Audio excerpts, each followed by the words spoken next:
Brittany Fox.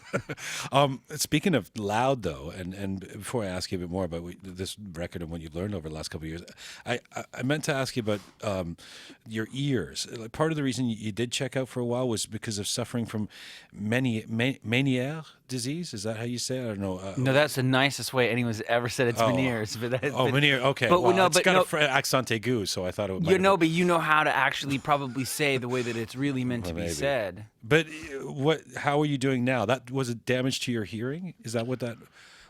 Yeah. Is it like tinnitus? You hear a ringing? It's more than tinnitus. It's an interesting physiological condition, and I'll explain.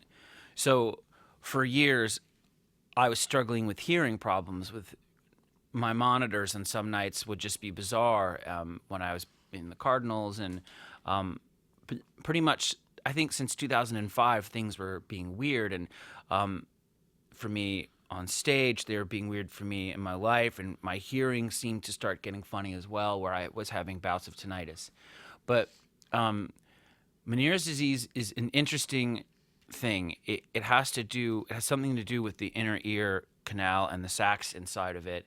And what happens, at least with my condition, is that my inner ear wall, which is like a circular ring of tiny hairs, it blew through.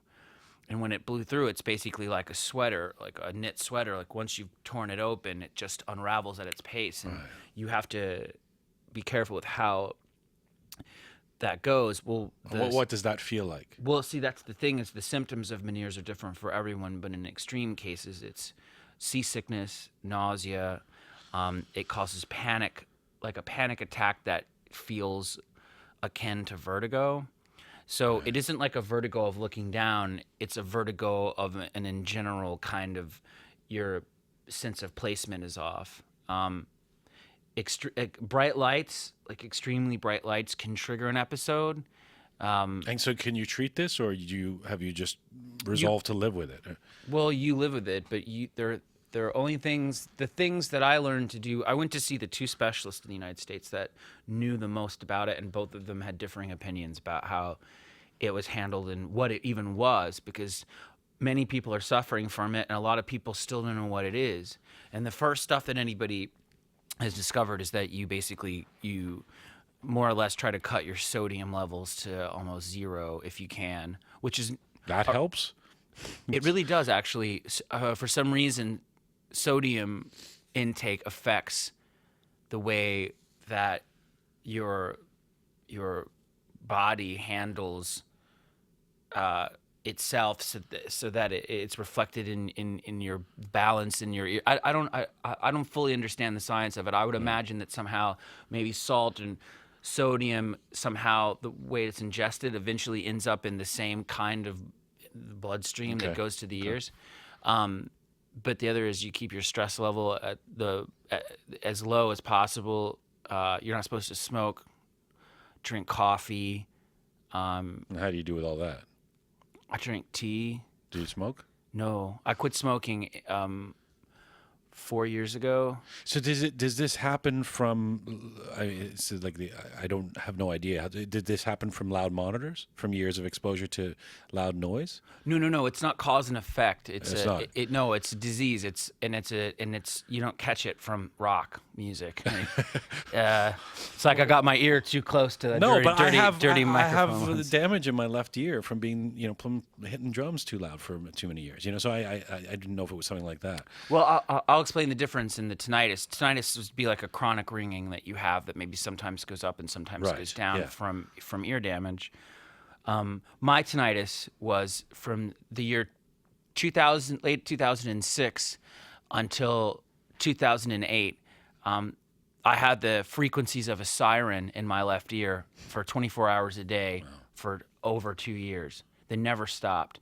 And it was loud enough that if anybody was talking to me standing to my left, I could not hear them. And I just resigned myself to not being able to hear myself when I played guitar that way. And then the tinnitus is only one part of it. It's it affects your nervous system, Meniere's does. So many people have trouble getting out of bed. They'll fall over, or you have a general feeling of numbness, like it's a seasickness. Like, how do I express this? It'd be like you're not at sea and the boat isn't rocking. you just have that feeling of like everything is wrong. Like you're kind of, I'd imagine it would be like if you were sort of an astronaut and you were kind of coming back in from space where there was no gravity and you were sort of getting into gravitational fields. It's And a little weird. was this part of why you wanted to take a break? Well, Or absolutely. is the fact that you're back an indication that you're feeling better, or that you're not experiencing those feelings? I am feeling better. I did everything you could ever do and still do to fight it.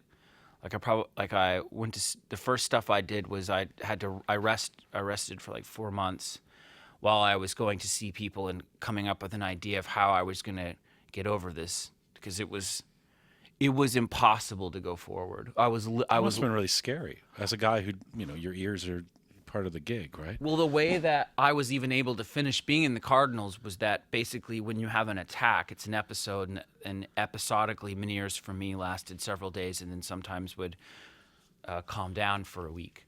So every time I did it, I had to take some kind of like prednisone, which is like a anti-inflammatory steroid, which works against the inflammation in the ears and works against, like, your ears kind of constantly pop when it happens. It's very, very weird. It's a very weird thing. Like, you can't, like, you can't, I couldn't go at what was happening with my hearing anymore by dealing with what was happening with my hearing. I had to go at it in a completely, I had to start from the ground up. Wow.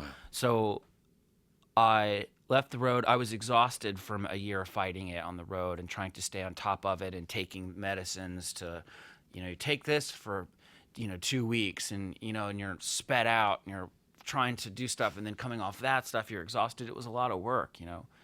And being somebody who was sober at that time, I was like, this is like being on drugs in a bad way.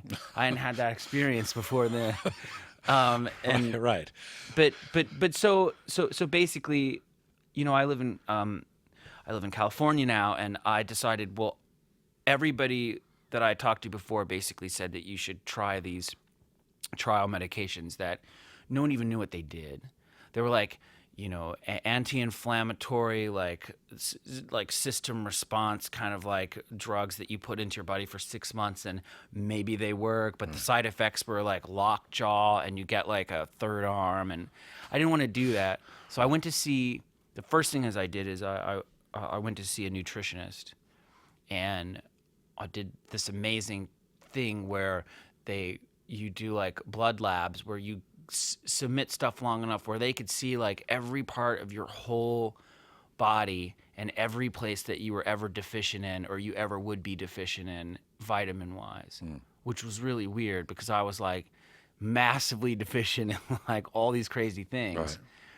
And then genetically, because you talk about stuff that your parents suffer from, they can get an idea of like what the stuff that's going wrong in your body is that's feeding the Menieres.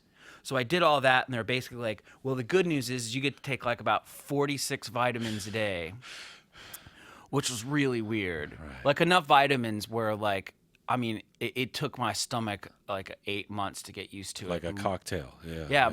Yeah. But it started to work. Like the fish oils started to work as an anti-inflammatory, and all the other stuff that was probably deficient was making my stress levels weird. And Do you take all that stuff still now?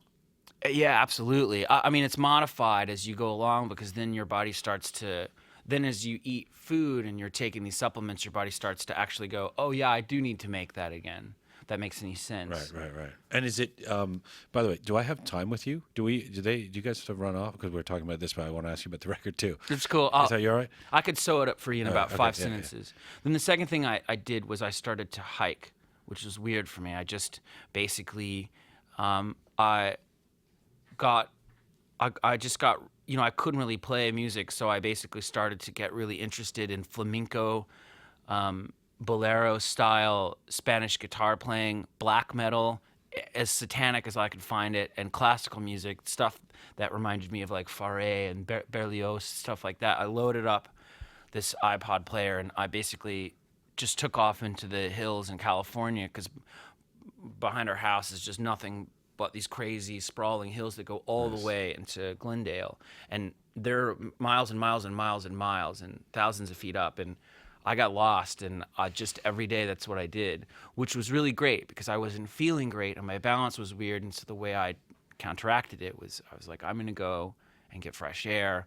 And if I feel dizzy, well, tough crap, because if I feel too I'll be dizzy, lost I'll in go a mountain. Right. Yeah, I'll go down a mountainside, and it actually kind of did something to my body to figure it out. And the last thing I did, and this is the greatest one, is because I'd quit smoking, and because now I'd had a negative impression of what it meant to be on stage with all these medical issues Right. that at the time I didn't know, because you don't know when stuff is wrong.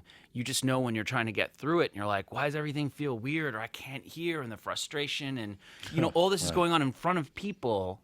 So I went to see a hypnotherapist, and I undid all the negative aspects of how I saw the tension of being on stage, like how I was misreading what people were there for, how I was misreading how I would even communicate with them. Wow. I got rid of all the frustrations, and I focused on that. Instead of hearing that really loud roar, because you can choose in hypnotherapy, your mind can choose what to focus on. Right. When I play guitar live, I focus on how good my hands feel. I was going to ask you about therapy, whether, especially lowering the stress levels, whether you did therapy as well, or like psychological, psychologist kind of stuff. But hypnotherapy works for you, huh? Hypnotherapy, and I live in California where it's legal, so I think it's, and I am sober, so I'm okay saying this, but I also, for the first time in my life, I tried marijuana therapeutic Medical style marijuana, yeah. Yeah, I mean, like, initially, because I was never a pothead ever. When I was they're like, Ryan Adams is the drinking guy. He's like the guy from The Shining, but with the flannel shirt on and a banjo.